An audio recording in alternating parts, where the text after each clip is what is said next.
Akkam jirtu hordoftoota Birraa Barii Miidiyaa. Kun sagantaa gungumaati. Sagantaa gungumaa keenya irraatiin haala yeroo irratti mariidhaaf waa'ila kiyya Dureessaa Jabaa wajjin istiidiyootti argamnee jirra. Akkuma beekamu guyyaa har'aa sagantaa gungumaa irratti qabxii mariitiin kan isinii dhiyaannu haala yeroo irratti wal qabatee jechuudha. Wal qoqqoodiinsa kaadiree bilchiginnaa gidduutti deemaa jiruu fi keessattuu kaadiree bilchiginnaa naannoo Oromiyaa gidduutti uumamee fi achumaan ajjecha abbootii gadaa Karrayyuu irratti raawwatee wal qabatee dhugaa kaadiree bilchiginnaa keessaan iyyaa jirtu irratti mari'achuudhaaf as istiidiyootti argamna. Mee Dureessaa har'a wanti irratti mari'annu wal dhabdee yookaan immoo gidduu kana wal qoqqoodanii bilchiginnaa naannoo Oromiyaa duula irratti baranii jiru. Duulli kun ka'umsi isaa maal akka ta'ee fi garee akkamitti qoodamee akka irratti walirratti duulamaa jiru irratti mari'annaa. Achumaan immoo abbootiin gadaa torbee lama dura humnoota mootummaatiin ajjeefaman mootummaan ibsa baaseen qaama shaneettu ajjeesee wanta jedhuun akkasitti waan sana dhoksuudhaaf yaalaa ture. Waan sun immoo amma bilchiginnama keessaa yookaan immoo kaadirootuma bilchiginnaa keessaa mootummaan ajjeesuu ajaja naannoo Oromiyaatiin wanti sun raawwachuu saaxilaa jiru. Kanaaf waan sana mee akkamitti ilaaltee mee maaltu jira gama kanaan? Barsiisaa dhugaadha galatoomii. Waa'ee ajjecha abbootii Karrayyuu kanarratti guyyaa darbes dubbannee turre. Wanti kun beekamtii mootummaa malee akka hin raawwatamnes asumatti istiidiyoo kanarratti wajjin mari'annee turre jechuudha.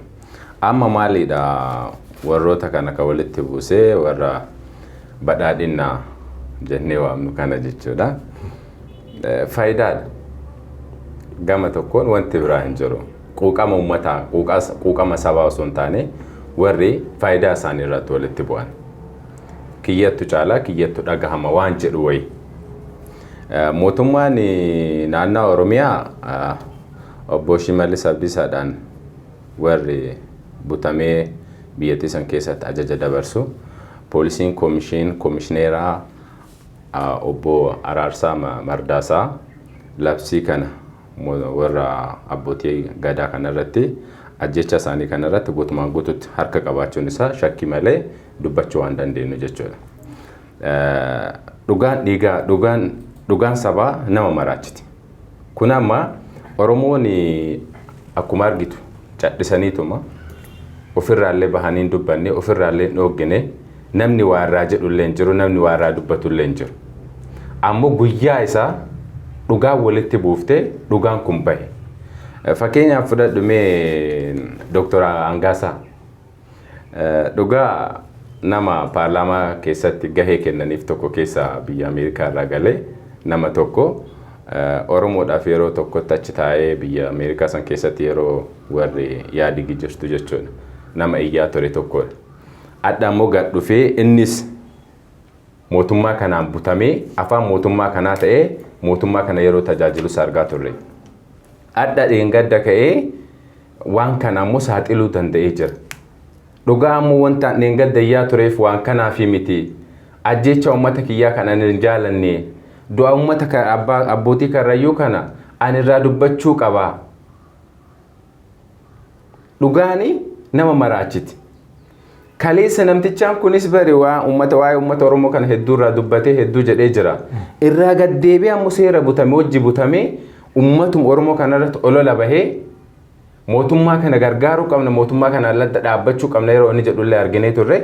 Adda ammoo gaddeebi'ee ajjecha abbootii gadaa walumaa galatti abbootii gadaa Karrayyuu humna mootummaatiin ajaja mootummaatiin olaantummaa Shimallis Abdiisaa fa'aa fi walumaa galatti komishineera naannoo Oromoo obbo Araarsaa Mardaasaatiin akka raawwatame ifumaan ifatti lafa kaa'aniiran jechuudha. Isa callaa osoo hin taane taa'ee danda'atiin haga baatu waan kana saaxilanii jiran.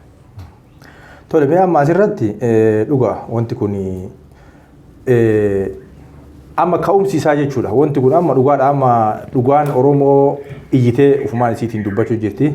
Mootummaan hamma fedhee gocha ofii raawwate qaama biraatti illee haa mantassu wanta si ajaa'ibu. Amma Mee osoo dursa dhugaa abbootii gadaa bilchiginnaadhaan yookiin immoo ajaja mootummaa naannoo Oromiyaatii fi ajaja komishinaa poolisii Oromiyaa yookiin immoo humna tikaa mootummaa naannoo Oromiyaa kan ta'e Araarsaa Mardaasaatiin raawwatamu dhugaa dubbatanii jiranii wanti kun ragaan kun bahee jira. Duras beekamaadha uummanni beekaa eenyu akka ajjeese namoota ajjeefaman keessaa namni lama hafan dhimma kana ifatti eenyu akka ajjeese 5 immoo mootummaan akka ajjeese ifatti dubbatanii jiru. Amma sababii wanti kun dhufeef fakkeenyaaf waan qara dhossan kana sababiin gadi baasaa jiraniif amma isaan keessatti wal dhabdeen ture. Wal dhabdeen uumamee ture jechuudha. Wal dhabdee kana keessatti garee garaagaraatitti qoodamanii faayidaa irratti jechuudha.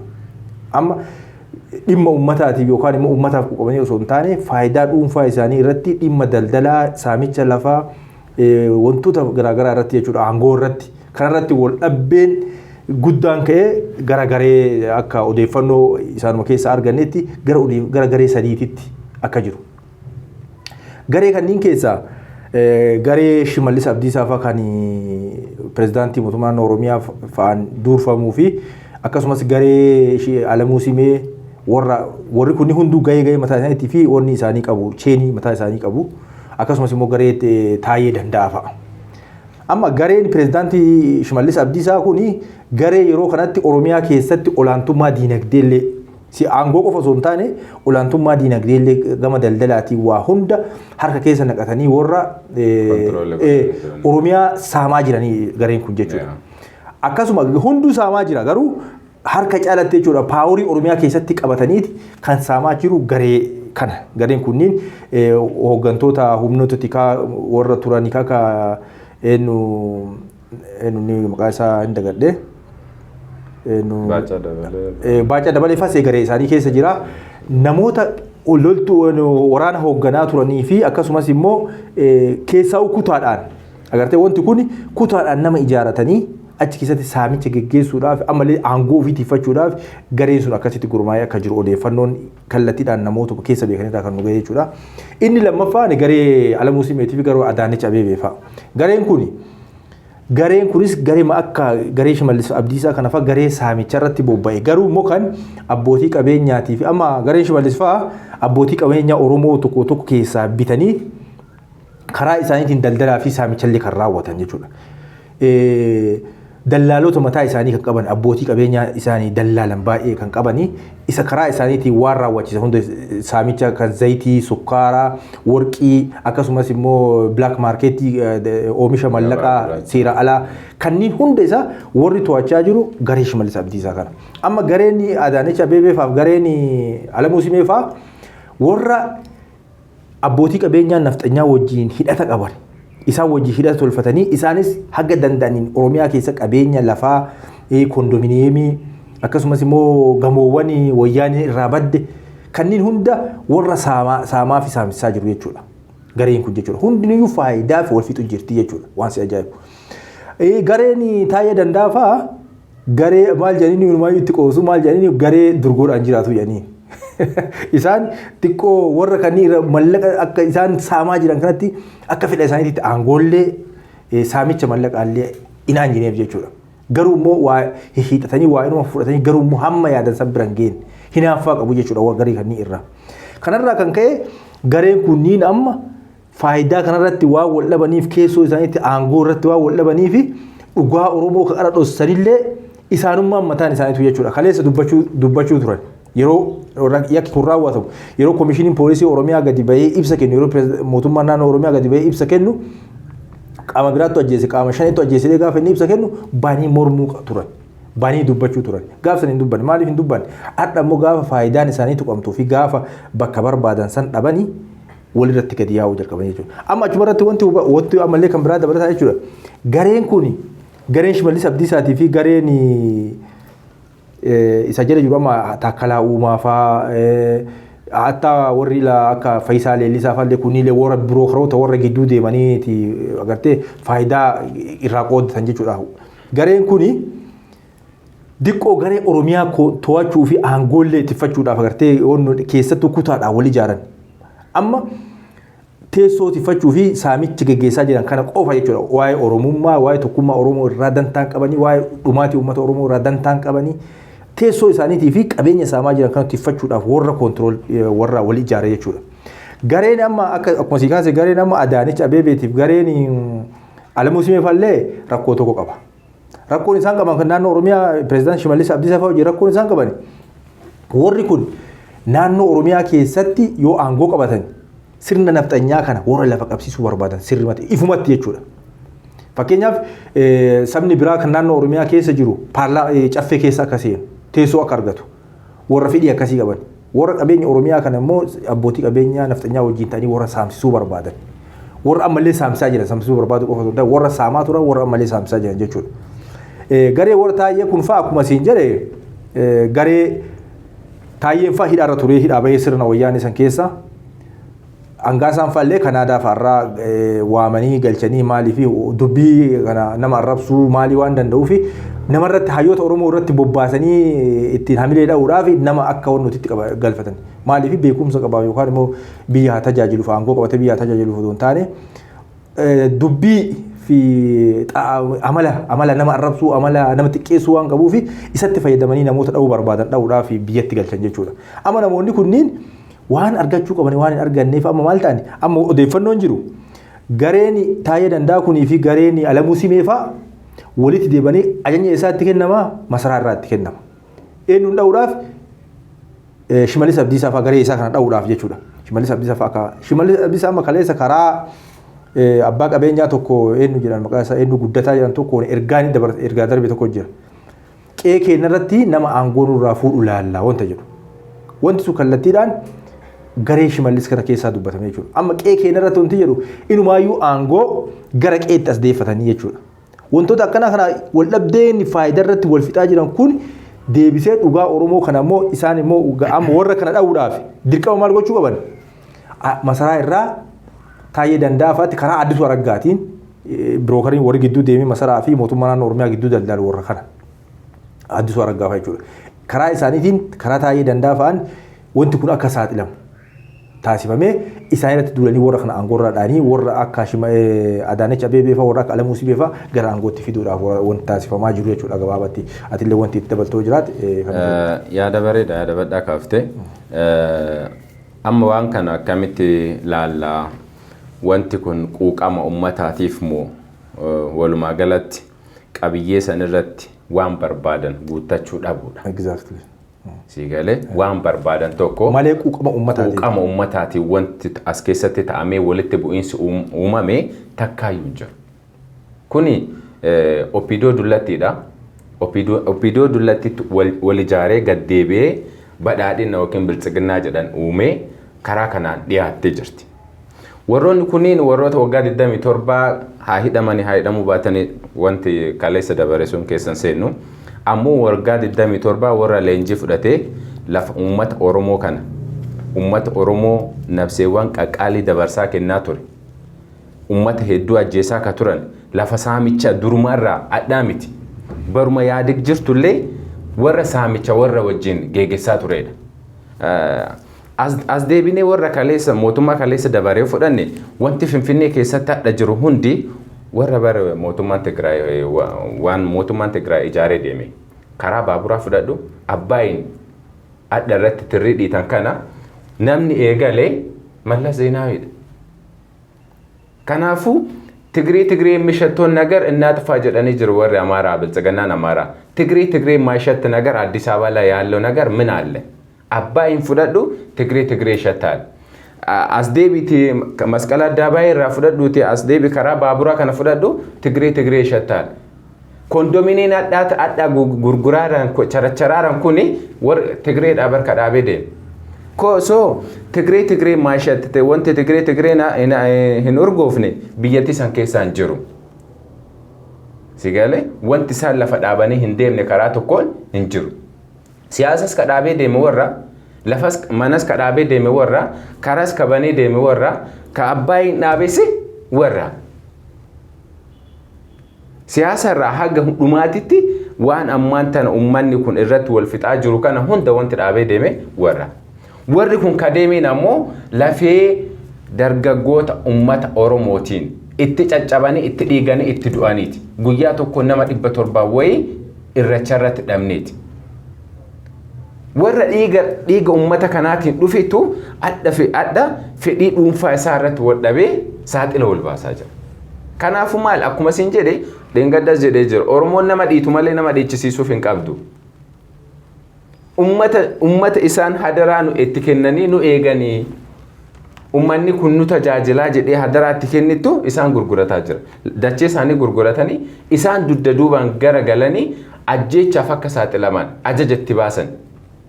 Kana booda maal sin jedhe akkuma sin jedhe maqaa shaniitiin ummata kan haga ammaatti qaamni shanii jedhu waan gadi hin baaneef maqaa shaniitiin ummata kana farrajanii ummata kana jimlaadhaan ficcisiisaa jira. Abbootii naannoo Karrayyuu irrattis abbootii gadaa naannoo Karrayyuu irrattis kan raawwatame isuma kan gadi bahee bar ajaja OBN irratti dabaree jira. Gariin shororkeessaa shanii ajjecha kan akka raawwate. Sigalee jecha tokko dhagaa ture obbo Amin jedhanii kan OBN irratti waa dubbataa ture. Qaama kamiinuu Oromooni dinagdee qabeenya lafattii isii irratti kaatee ajajuu dubbachuuf eenyu nu gaafachuun qabdu jedhe. Akkasumas mirgi kiyyas qeeqamuun qabu as keessatti daldalaan haa ta'u waan biraatiin haa ta'u akka saba tokkotti jiraachuu danda'uu qabnaa jedhe. Leencoo Lataa gabbahee kaleessa maal jedhaa ture? Dura jedhe. Achi fagaannee daasbooraa lamaa walitti araarsuu irra dura mana keessa namummaan as keessa jiru walitti araaramuu danda'uu qabna. Kanaafuu wadhabbii guddattu jira jechuudha. Warroonni kunniin Leencoo Lataa fa'aa qabsaa'aa ture beekamaadha. Amma gaddeebee warroota kana wajjin jijjiirama finna jedhanii sosocho'an keessaa ammoo tokko ta'anii jiru. Warroonni kunniin as keessa warra bilchiginaa kana keessatti wadhabbiin guddaan akka jiru. Wadhabbiin guddaan jiru kana kun ammoo waa'eema qoqqoodama dachee kanarratti qoqqoodama qabeenyaa kanarratti ana bulchaa situ bulcha bakka kanaatti ajajuu natu ajaja waan jedhamu irratti. Adaanech Abeebee gabaabamatti naannoo Finfinnee qoqqooduudhaan fixxee jirti warra bilchiginaa wajjin. Warroonni sunni warri ajajni gubbaadhaa dhufaa fi kun muummicha ministeeraarraa qajeelamatti jechuudha. Maaliif gama tokkoon afaan muummicha ministeeraa taatee yeroo isin baatee dubbattus argaa waan jiruufi mootummaa kana bira dhaabbachuu qabna. Mootummaan Abiy Ahmad kuni mootummaa jijjiiramaati. Mootummaa hagadhaatti hin uumamne mootummaa addaati jettee beekamtii kennaafii turtee jirti. Kanaafuu Adaanech Abeebee gurgurtaa lafaa kana walumaa galatti waan Finfinnee keessatti dalagamaa jiru kondominee lafa uummata Oromoo irra jiru fuudhanii nafxanyaa gadi fidanii nafxanyaa irra gakkaa'uun gurgurachuun warri itti hirmaatanii jiran ajajni ka dhufuuf mootummaa federaalaa irraa kun beekamaadha. Wanti tokko ammoo wanti akka galuuf barbaadu uummata kanaa lafattii san irratti especially naannoo Finfinnee irra waan jiru kanatti dhugaa ammoo hin bulti malee waan deemtuun qabdu. Oromoon lafa san irratti ajajuuf waan barbaadu dhaabuuf waan barbaadu buqqisuuf eenyuun irraallee ajaja fudhachuun eegamu isarra. Lafa abbaa isaa lafa isaa waan ta'eef lafa lafiin akaakayyuun isaa keessa jiru lafa akaakayyuu isaa lafee akaakayyuu isaa baasanii fooqii irratti ijaaraa jiru. Lafa san irratti Oromoon ajaja tokkollee eeggachuun qabdu. Waan barbaadu dhaabuuf waan barbaadu buqqisu akkuma Hacaaluun jedhee namtichaan kun gaafa Emiyya Milinik gaafa shawaarraa gad dhufu farda yaabbatu harree yaabbatu ammoo wanni beeknu jiru. Garuu ammoo fardi Finfinnee irratti irra kaa'aniiti hawultii isaa hojjetan suni farda qotee bulaa Oromoo akka ta'e ammoo beekama. Sun shakkii irraan qaba.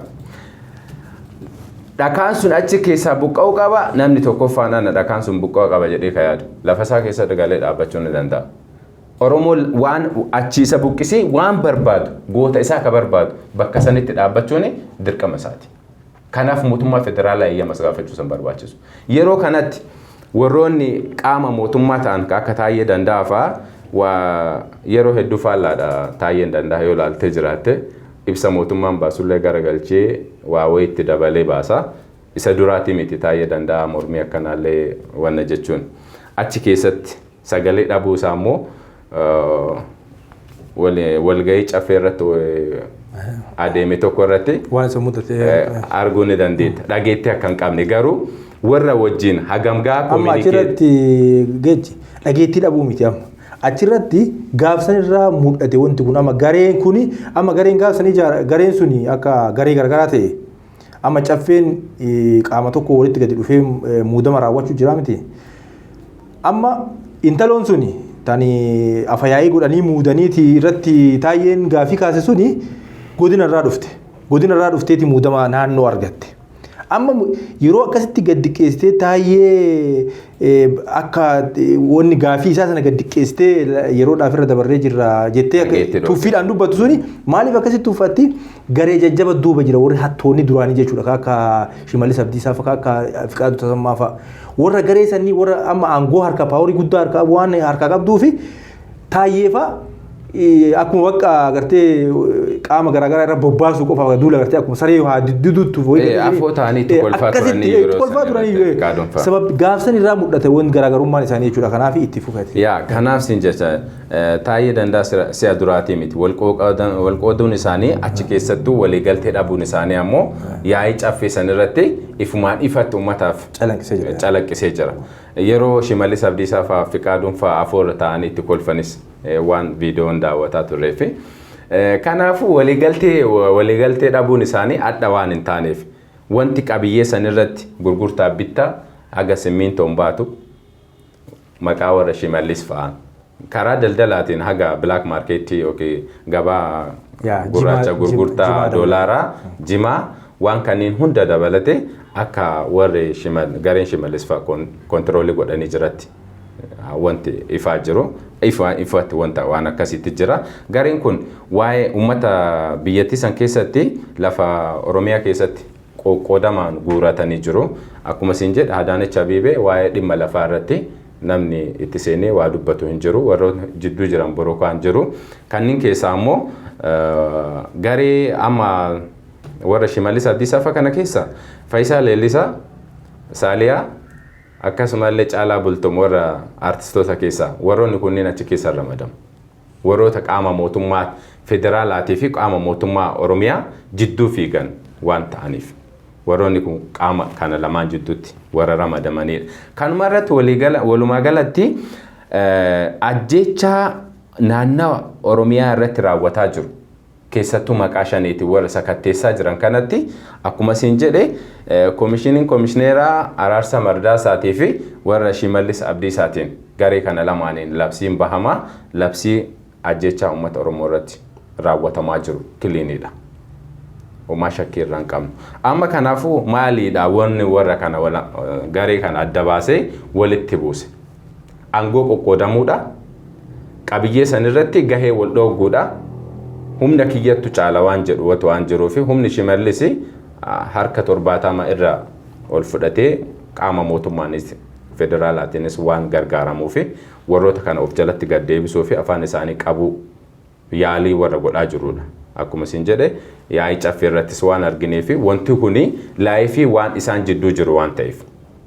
Laayifiidhaan waan jidduu isaanii jiru waan ta'eef. Addas wanti gabbahaniin uuma kana. Akkuma isin kanuma irratti karaa tokkoon akkuma qarallee diqqoo tokko galatoonfadhee turellee Dr. Angaasaa. Galatni inni qabu maal si fakkaata? Dhugaan dhiigaa maraachitee uummata kaleessa achi taa'ee mormaa fi ture lafa kaleessa Finfinnee irratti nu uummataan mari'achuu hin qabnu waa'ee dhimma Finfinnee irratti jedhaa turetti waa'ee dhimma Oromoo irratti nu Amaara wajjin teennee mari'achuu hin qabnu nafxanyaa wajji taanee dubbachuu hin qabnu waa'ee dhimma Oromoo jedhaa afaan jedhaa tureeni gad dhufee uummatuma kana wajjin deebi'amuu marii adda geggeessee jira. Addallee gabbahee jidduu kanatti wanti inni barbaadee dhufe wanti inni yaadee dhufe hin guunneef isaallee. Waan isaan guunneef malee quuqama uummataatiif miti. Kan Oromoon dhugaa irraa beekuu qabu. Inni gabbahee akkuma saree maraattee iyyee fi dhugaa isaan kenninu. Dhugaan isaa amma asirratti isaallee qajeelfamni kallattii kennamuuftu jira. Kallattii kennamaa malee ofii isaatiin hin dubbatu. Oduu amma konfidensiin ofii isaatii kan dubbatu taate dhugaa uummataaf yaadee jechuu dandeenya. Faayidaa dhabee fi garee isaa keessatti muufii qabanirraa kan ka'e ajajni itti kennamu ajajni kun masaraa keessaa akka itti kenname illee quba qabna jechuudha. Ajajni kun masaraa keessaa itti kennamee garee kaan irra duulchisanii garee kaan dha'uudhaaf wanta yaadame akka ta'e amma ilaalinni gareen Dr. Angaasaa garee taa'ee danda'afa. Garee durgooti garee durgooti garee jidduu jirtu si galee garee jidduutti gatantee jirtudha gareen kun amma akkaan laalutti Abiy Ahmed illee yeroo itti jijjiiramatti mul'isee jira fuula irraa gara galfachuu waan akkasitti mul'ata. Kanaaf ammoo warroota achi keessa taa'anii ummataaf qeeqaman warra fakkaatan warra akka taa'ee danda'afa hasaab dirgiitiin tiqadmaallechi jedha warri yaanni hojii firrifti hojii yaadan firrisu. Kanaaf wanti yaadan ta'uu fi dhabee jennaani adda karaa kanaan gabbahanii jiran isaan. Sigale wanti ta'an wanti yaadan hundi ta'uu fi dhabe. Kanaaf gama angootiin gama qabiyyeetiin waan hundaan waan milkaa'u dhabanii fi kanaaf mee gara ummataa deebinee yoo afaan ummataa taane gargaarsa ummata irraa argana ummata irraa sagalee argatanii dhugaadha. Dhugaalee kennaa fi waan isaan irraa hanqatanii ummataaf osoo hin taane fedhii isaanii irraa hanqatee jennaan gabbahanii dubbatanii fillee irraa dubbataatuma kana keessa immoo dhugaa ummataallee baasanii jiru. Dhugaa ummataa baasuuni ajjecha abbootii gadaa karrayyuu karaa kanaan baasuu isaanii naannoo Oromiyaa irratti maqaa shaniitiin ummata irratti ummata nagaa irratti ajjecha bobbaasuu isaanii obbo Araarsa Mardaasaa fi Shimallis Abdiisaa fa'aan akkuma afaan warraatiin በልኡካኑ የሚመሩ ቡድኖች የግድያ አፈጻጸምን በደንብ እየፈጸሙ እንደሆነ ካና ጎትማን ጎቱ ተራርግኔ ወሮታ ካናሞ ካኑማ ኬሳሞ ገለቶማለ ጀናን ማለፊው ዱጋ ኢሳን ዋን ደበን በርባዳ ኑፈሞ ዱጋኑ ገልቸኔ ዋን ደበን በርባዳ ሳን ኑፈሞ ዱጋኑ ገልቸኔ ጅሩ ካሌሳ ሶኔ ጀኔ ካኑም ሞቱማዩ በርባዴ ዋ መቃሸኔቲ ዋን በርባዴ ጀቹ ደንዳ ጋሩ ajjechaan kuni beekamtii mootummaa naannoo Oromiyaa malee wanti ta'ame takkallee hin jiru jenneerra bakkuma kanatti. Wanti ta'ames wanti bahis dhugaan jirus kana ammas kanumatti nu dhufe jechuudha. Okay, hedduu galatoomii qabxiilee hedduu nu kaaste dhugaadha amma waan kana gara goolabaatti illee fiduudhaaf dhugaa amma waan kana waggaa lama dura Koloneel Gammachuu Ayyaana waan dubbate tokko jira. Miidiyaa irratti argee mootummaa kana kan hundeesse qaama lama jedhe. Birookarootaa fi siiteleroota. Qubattoota lafa Oromoo irraatii fi warra daldaltoota lafa Oromoo kan immoo dallaalota lafa Oromooti. Wanti sun dhugaadhaan qabatamaa wanta ammataa jiru jechuudha. Amma bilchiginaa naannoo Oromiyaa keessatti akkuma dura kaasne gareeyyuu alattiyyuu qaama sadiitu jira. Qaama sadiitu akkanumatti yoo ilaaltu jechuudha. Qaama duraan wayyaaneen ergataa turte warra wayyaanee jalatti hanna barate warra miileenaan irraa fudhatanii kuma shantamaan yookaan immoo kuma digdamaan kuma kudhanii warra afaan kaa'aa turan gurshaa turan jechuudha. Hanna bakka beektu akka ittatu beektu nama achiisuu beektu garuu immoo dhuunfattee haa ta'an turre warra kajeelaa turte wayyaanee jechuudha. Gareessanii fi gareen lammataa immoo kan jijjiiramni dhufe jijjiirama kana akkaataa isaan yaadanii yookaan immoo akkaataa kaleessa isaan tilmaamaa turan sanaan hin raawwata mootummaan kun mootummaa Oromooti keessatti gallee akkas goona faayidaalee hin arganna uummata illee tajaajila jedhaniiti beekum miimoorii xiqqaadhaan fageessanii osoo hin taane kutatanii osoo hin taane uummataaf cichanii falmuuf osoo hin taane faayidaa ofii giddu galeeffatanii warra galan. Inni sadaffaan immoo warra yeroo wayyaanee san keessatti illee aangootti illee dhiyaanne warra agartee waanuma san illee jechuun waanuma amma akka ergamtoonni kuwwan waa nuusallee waa gurshaa illee argataan turre akkanumatti jalatti ergamaa dhaanamaa asii bachi ari'amaa turan warri kun hafuura baafatanii amma faayidaa barbaadutti kaanii jechuudha. Warra faayidaa barbaaduu fi laphee dhaatanii as ba'an jechuudha. Amma fakkeenyaaf waan kana odeeffannoo akkuma sila kaase gareen kun hojii inumaayyuu cheeklistiin masaraa irraa itti kennamee warra garee dhaabilee siyaasaa Oromoo warra bitu namoota akka dhuunfaatti akka dhaabaatti warra bitu mallaqni fandiin itti gadhiifamee fi abaawoo addaan akka qoodan kaafaawoo addaan akka qoodan hayyoota Oromoo keessaa namoota nama effektiivii ta'an namoota agartee namni sirriitti dhaga'u namoota akkasii kanneen akka isaan bitanii mallaqaan akka isaan gara mootummaatti as deebisan warra garee kanneen irra bobbaasanii fi warra dhaabbilee Oromoo fakkeenyaaf akka waboo waraana bilisummaa Oromoo warra kan irratti duulu warra maqaa itti baasu gareen kun amma garee Shimallis Abdiisaati.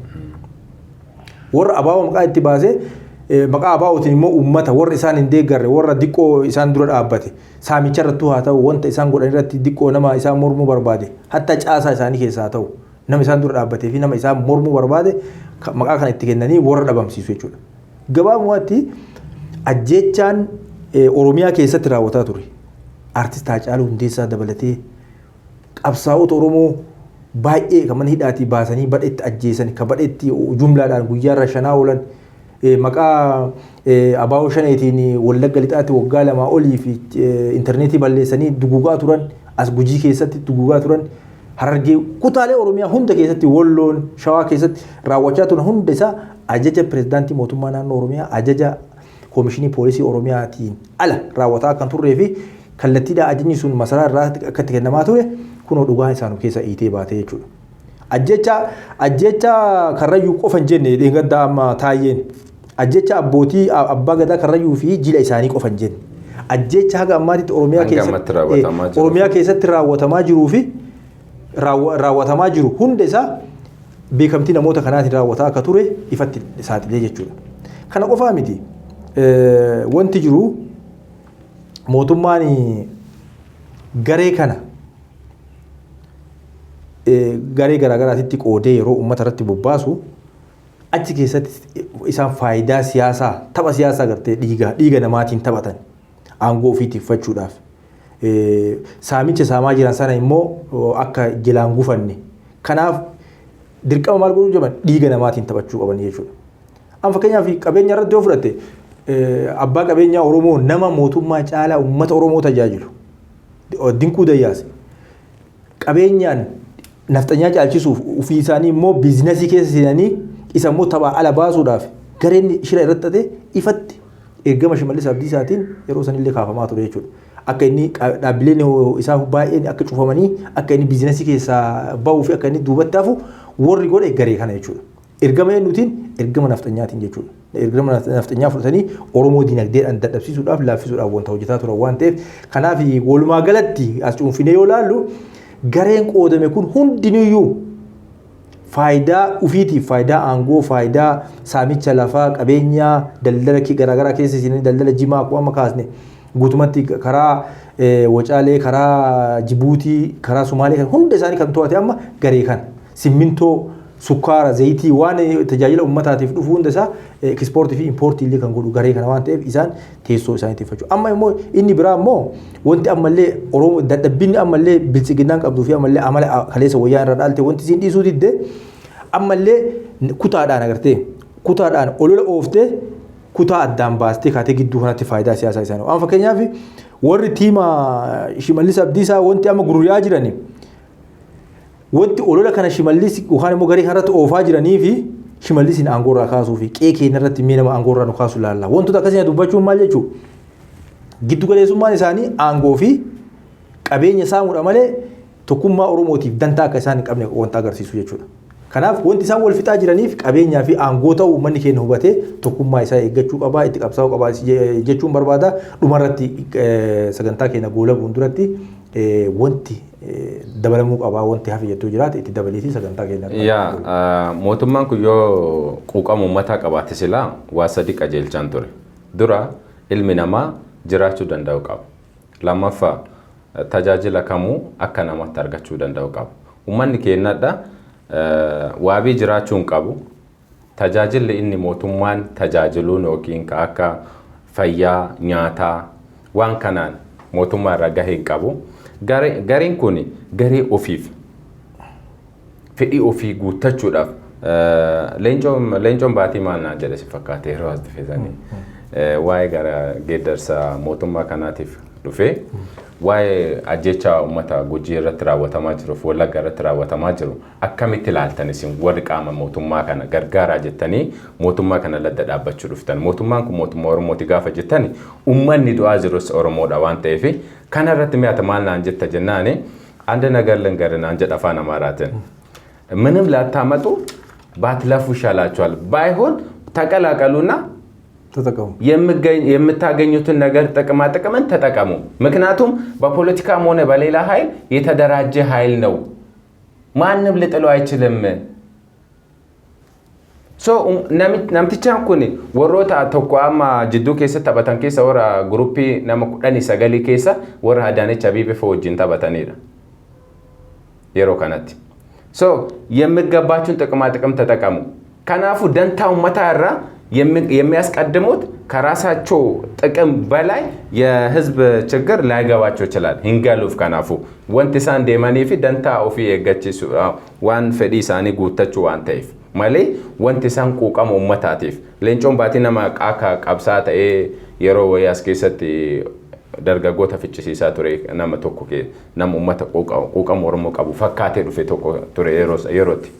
Kanaaf warroota kanneen warroota garaadhaa fi waa'ee dhimma isaanii qofa guuchisiifachuuf fedhii isaanii guutuuf ibalu bakka kana gahee deebi'e jechuuf ummata walitti qabamanidha. Kanaaf warroonni kun borus taanaan addas waa'ee dhimma ummata Oromoo irratti warra dantaa hin qabnedha. Warroonni adda gabbahanii waa'ee ajjeechaatiif waa'ee saamichaas dubbatanis saamuu dadhabanii wanti isaan yaadanii dhufan gahuu fi dhabee adda gabbahanii wal saaxilanidha malee quuqamaa fi miti. Osoo quuqama ta'e bari beekamtii Shimallis Abdiisaatiif araarsaa mardaasaa malee ajjeechaan akka raawwatamaa hin jirre beekamaadha. Gaafa gabbahaniiti አሳውን ለመያዝ ባህሩን ማድረቅ አለብን jedhan kaani araarsa mardaasaa maaliif jechi kun jedhame yookaan Shimallis Abdiisaa jechi kun maaliif jedhame maaliif jedhamu barbaadame jedhanii gabbahanii jechuma kanarraallee waan dubbatan qabani waan namtichaan gabbahee dubbate afaan isaaniitiin waan dubbatuuf waan isaan ergaa isaanii guutee deebi'a. Kanaafuu wanti as jidduu kanarratti quuqama ummataatiif du'a ummataa irratti dantaa qabanii wanni jenneen fudhannu hin jiru. Labsii kana kabaase bar mootummaadha. Qurxummii balleessuu fi dura bishaan gossuudha. Kanaafuu shanii balleessuu fi dura ummanni fayyaa, ummanni nagaha, haawwatiin, abbootiin, ijoolleen dhumachuu qabdi jechuudha. Kanarra waliigalee. Yaa kanarratti waliigaleetti bar Shimallis Abdiisaaniif araarsa mardaasaa kabeessisa kana gabbaanii dubbatan. Fedhii isaanii malee hin dubbatamne. Namtichaan biyya keessatti ani balu jedhee gabbayee hidhamaa jira. Namtichaan jenosaayidii gabbayee sirratti lallabu. Nagahaan jiraata. Masaraa mootummaa keessa sanuu. Amma gaazexeessituu takka Maazaa Muhammad waa'ee dhimmoota kanarratti Jawaariin fa'aayyuu qaqqabdee nama intervii gooteedha. Nama ergame yeroo isin Jawaariin intervii goote nama ergamee dhufe akkana hagana fakkaatu jechuudha. Gaazexeessituu tana dhugaa baaftee dhugaa dubbatti tokko biraas jira mucaan tokko Amaara na fakkaate keessi wajjin hojjetu maybe innis guyyaa eeggata malee hidhamuun isaan oolu akka tokkoon waa'ee dhimma Amaara jiru kanatti kallattiidhaan saba malee eenyummaa malee nama bahanii nama dubbatanidha. Eenyuunuu yeroo intervii gootu argitee jiraatte sodaarraan qabdu. Waan jiru afumatti dubbatti waan ta'eef. Kanaaf adda mootummaan kuni mootummaa dheengadda dabareen wanti inni adda ta'e ajjeechaa nurratti baay'ise beelaan nuqfite qorsa nu dhoggee haawwatiin baadiyyaatti qorsa dhabdee ijoolleen qorsa dhabdee waan nyaatan dhabanii hogguudhaan du'aa jiru. Mootummaa ajjeechaadhaan baay'inaan ummata kana kallattiidhaan balleessuuf nutti dhufe malee mootummaan Oromoof dhufe mootummaan jijjiiramaan dhufe jijjiiramni du'a yoo ta'e jijjiiramaan dhufee jira. Jijjiiramni rakkoo ta'e jijjiiramaan dhufee jira. Jijjiiramni hidhuu yoo ta'e jijjiiramaan dhufee jira. Kana malee mootummaan kun waa tokko jijjiire yoo kanaan jettan ta'e ana gammaatti waan argineef. Sigalee ana gammaatti mootummaan ummanni keenya dheengadda sagalee qaba adda sagalee hin qabu. Ummanni keenya kalee du'iyyee nama bahuuf qaba adda immoo nama bahuu hin qabu. Maaliif? Kaajjeesaa jiru Oromoodha waan ta'eef akkuma dheengadda siin jedhe kaajjeesaa jiru Oromoo waan ta'eef addunyaarra dhageettii hin qabu ummanni kun. Ummanni Tigraay miliyoonni 6 addunyaa sochoosanii jiru. Dippiloomaatikiin gadi bahanii waan hedduun gabbahanii addunyaa sochoosanii jiru. Miliyoonni 60 harka 4-5 ummata kana marsu dhageettii hin qabaadha addunyaarratti. biyya keessatti namni du'u isaan, biyya keessatti namni hidhamu isaan, lafa isaa irratti namni rakkatu isaan. Kanaaf gaduma qabee jechuun akka nama tokkotti ummanni kunni ummata saamichaa fi ajjeechaaf ummata Oromoo irratti bobbahe malee ummata jijjiirama ummata Oromootiif yookiin dantaa ummata Oromootiif dhufe miti. Kun gabaabaa. Kanaaf waa'ee yeroo hedduu waan ka'uuf yeroo waa'ee biyyattii san keessatti waa'een bulchiinsa naannoo Finfinnee homa takka wanti ummanni Oromoo kana boodas ta'ee ammas nama tokko wajjin ድርድር የማያስፈልግ ንግግር የአዲስ አበባ ጉዳይ ነው። የአዲስ አበባ ጉዳይ ሊያነጋግረን ልንወያይበትም ከማንም ኃይል ጋር የማይቻል ነገር ነው።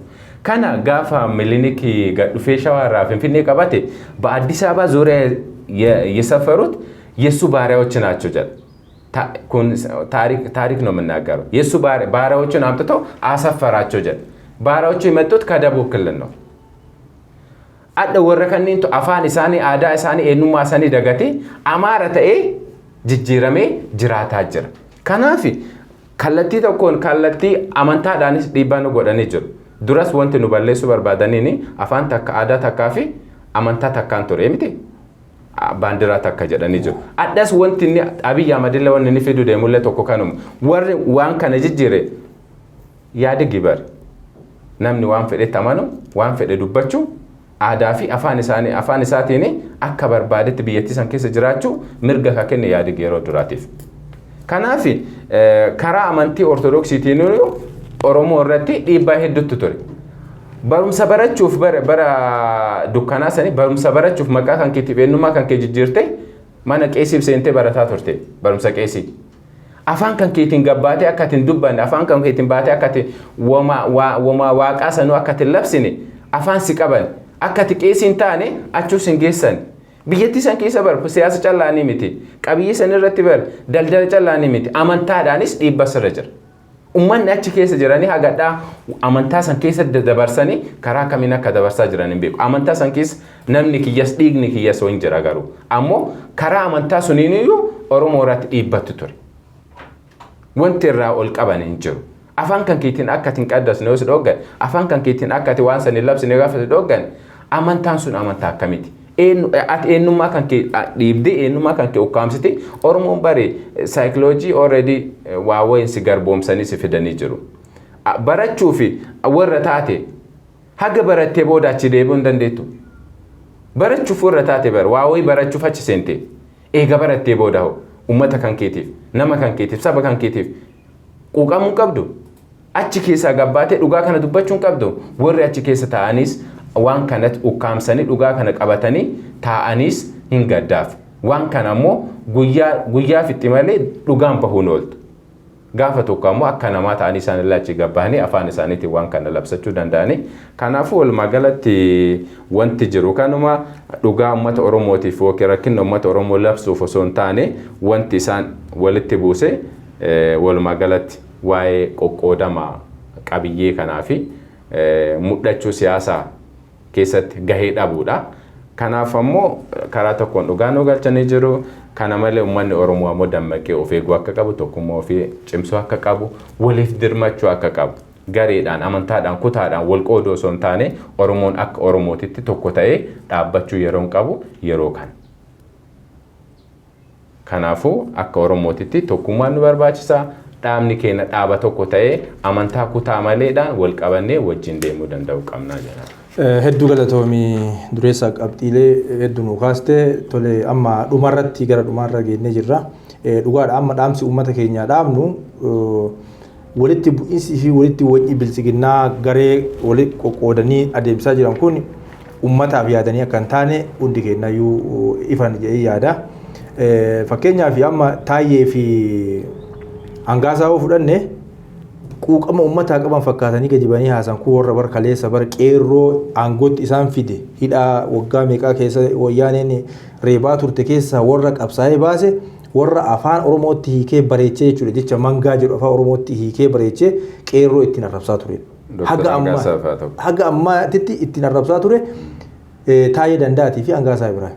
Kanaaf ammallee wanti deemaa jiru akka uummataa quuqaman fakkeessanii qeerroo kakaasanii uf cinaa hiriirsanii rakkoo biraa keessessu ammallee lubbuu galaafachuudhaaf karaa amantaatii fi karaa wal qoqqoodiinsa kutaatiin wanti deemamaa jiru wanti hojjetamaa jiru odeeffannoo dhugaa waan jiruuf uummanni keenya akkuma duraatitti tokkummaa isaa jabeeffatee siyaasaaf mootummaan amantaadhaan kutaadhaan addaan qoodee bu'aa siyaasaa isaa argachuudhaaf uummata walitti naqu kana uummanni dammaqinaa irratti ka'ee akka ufeeguu ergaa dabarsaa fi qophii keenya dhimma wal qoqqoodiinsa bilisiginnaa gidduutti uumameera fi dhugaa abbootii gadaaf akkasumas ajjeechaa Oromiyaa keessatti gaggeeffamaa jiru irratti dhugaa afaan isaaniitii baate irratti marii taasifne kanumaan goolabnaa qophiilee BBM biroo wajjin turtii gaarii isiniin jechaa hanga ammaatitti nu faana turuu keessaniif hedduu isin galateeffannaa fayyaa ta'aa nagaan oolaa.